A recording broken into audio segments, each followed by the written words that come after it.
Capítulo 3. Se errar, reconheça o erro.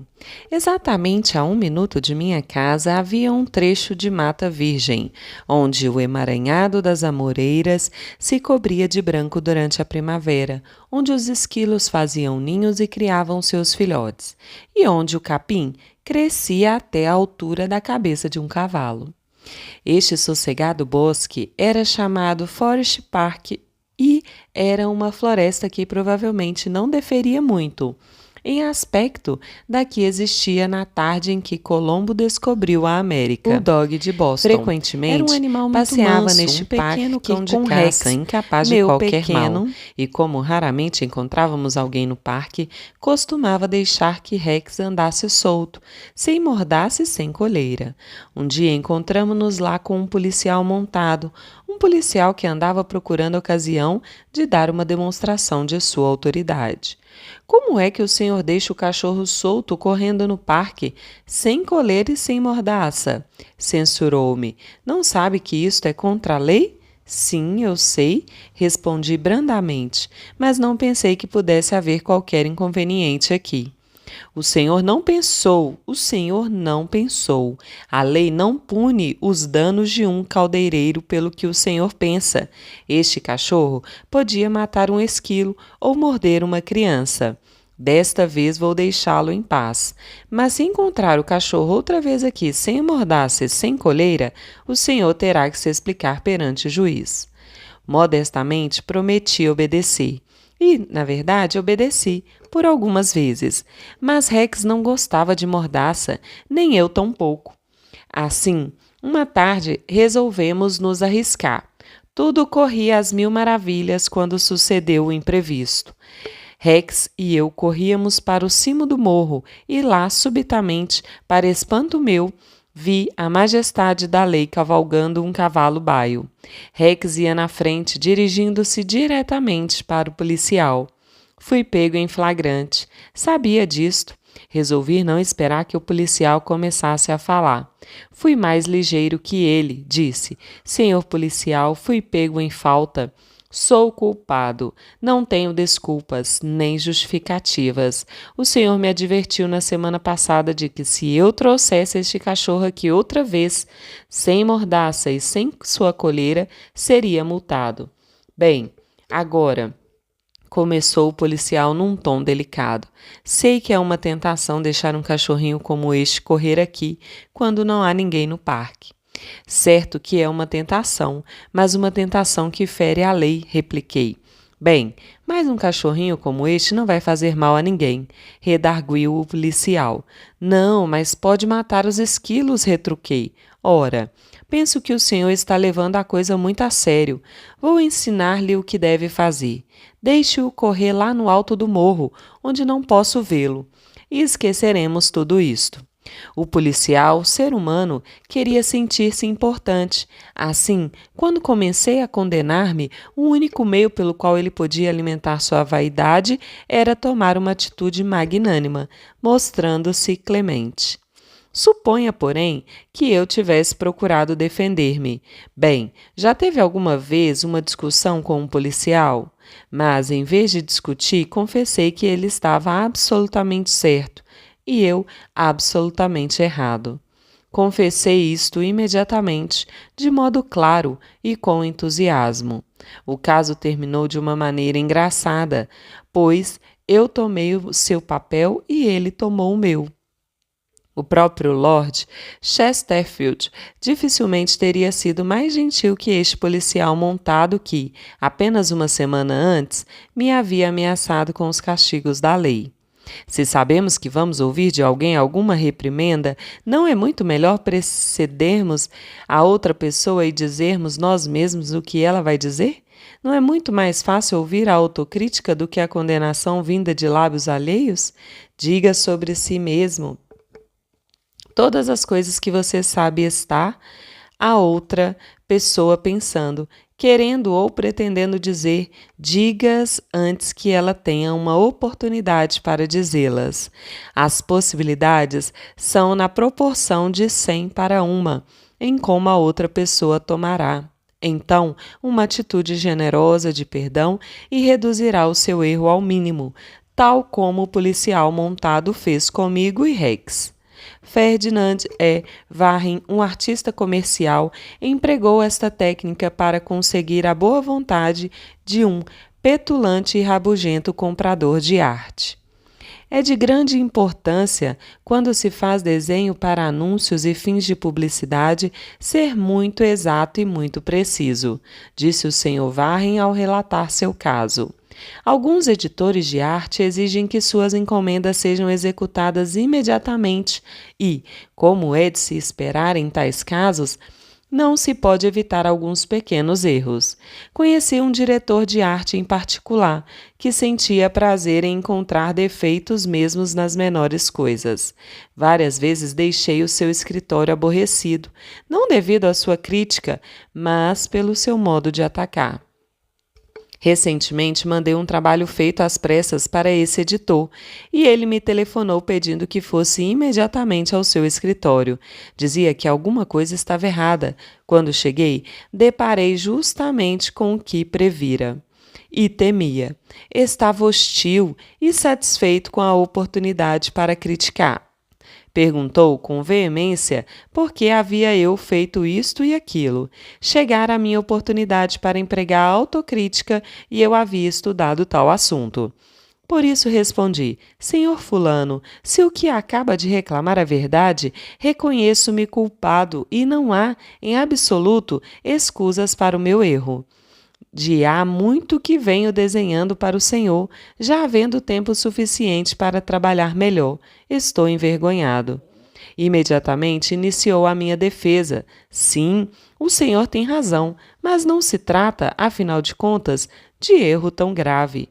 É apenas... Não deixei que ele terminasse. Qualquer erro pode custar caro e todos eles são irritantes. Começara a ceder, mas não lhe dei tréguas.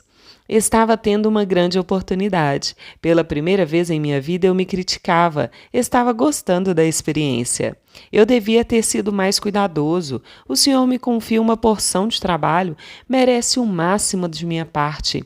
Por isto vou fazer todo o desenho novamente. Não, não, protestou. Não pensei que fosse incomodá-lo tanto. Elogiou meu trabalho, afirmou que desejava apenas uma ligeira modificação e que o meu pequeno erro não causara qualquer prejuízo à sua firma. E, além de tudo, tratava-se de um mero detalhe e que não valia a pena preocupar-me com o mesmo. Minha ânsia para criticar-me venceu a luta. Terminou levando-me para almoçar e, antes de nos despedirmos, entregou-me um cheque e uma outra encomenda. Existe um certo grau de satisfação em se ter a coragem de admitir o próprio erro. Não apenas alivia a sensação de culpa e a atitude de defesa, como também, com frequência, ajuda a resolver o problema criado pelo erro. Bruce Harvey, de Albuquerque, no Novo México, autorizou indevidamente o pagamento do salário a um funcionário em licença médica. Quando descobriu seu erro, chamou a atenção do empregado sobre o que tinha feito e explicou que, para corrigir o equívoco, teria de reduzir do seu próprio pagamento a soma total do valor pago. O empregado argumentou que isso lhe traria sérios problemas financeiros e solicitou que a devolução fosse feita a longo prazo. Para que isso ocorresse, explicou Harvey, precisaria obter a aprovação de seu supervisor. E isso, relatou Harvey, simplesmente faria o chefe explodir. Enquanto pensava em como contornar a situação, percebi que tudo tinha acontecido por culpa minha e nada seria mais justo que o admitisse. Entrei no escritório do meu chefe e expliquei-lhe a situação. Disse-lhe que era meu erro e dei todas as informações necessárias. Ele replicou nervosamente que a culpa era do departamento de pessoal. Tornei a dizer que a culpa era minha e só minha. Ele de novo explodiu e acusou a contabilidade de desleixo. Insisti em explicar que eu tinha cometido o erro. Ele culpou mais 2 pessoas do escritório. Ainda assim, reiterei minha culpa. Finalmente ele olhou para mim e disse: Está bem, a culpa é sua, agora dê um jeito. O erro foi corrigido e ninguém se viu em maus lençóis. Senti-me ótimo porque pude lidar com uma situação tensa e tive a coragem de não lançar mão de álibis. Meu chefe passou a me respeitar mais desde então.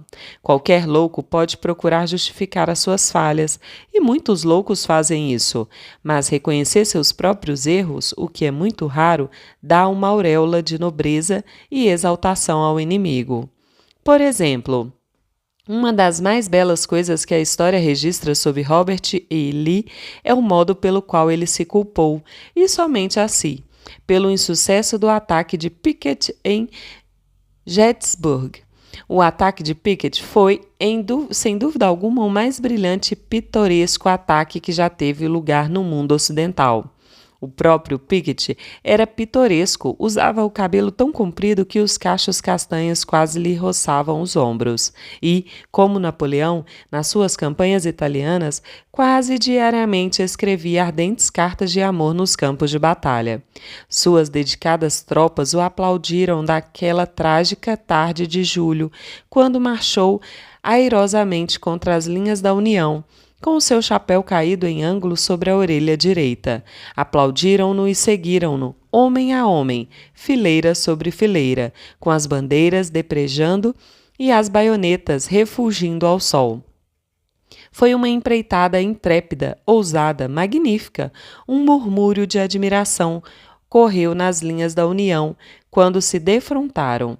As tropas de Pickett avançaram num acelerado fácil através de um vergel e de um campo de milho, atravessaram planícies e subiram barrancos. Durante todo esse tempo, os canhões inimigos abriram um claro nas suas fileiras, mas eles avançavam, irresistíveis. Subitamente, a infantaria da União surgiu de trás do muro de pedra do cemitério de Hyde, onde estava escondida, e fez descargas sobre descargas contra as indefesas tropas de Pickett. O alto da montanha era um lençol de fogo, um matadouro, um vulcão de chamas. Em poucos minutos, todos os comandantes das brigadas de Pickett haviam tombado, com exceção de um, e 4/5 dos seus 5.000 homens jaziam no chão. Armistead, comandante das tropas no momento final, correu para a frente, saltou sobre o muro de pedra e, acenando com o cap na ponta da espada, gritou: "Rapazes, ataquemos o inimigo à baioneta!" E eles atacaram. Saltaram um muro de baioneta calada, investiram contra os inimigos, esmagaram crânios e acoronhadas de fuzil e plantaram a bandeira da Guerra do Sul no cemitério de Hyde.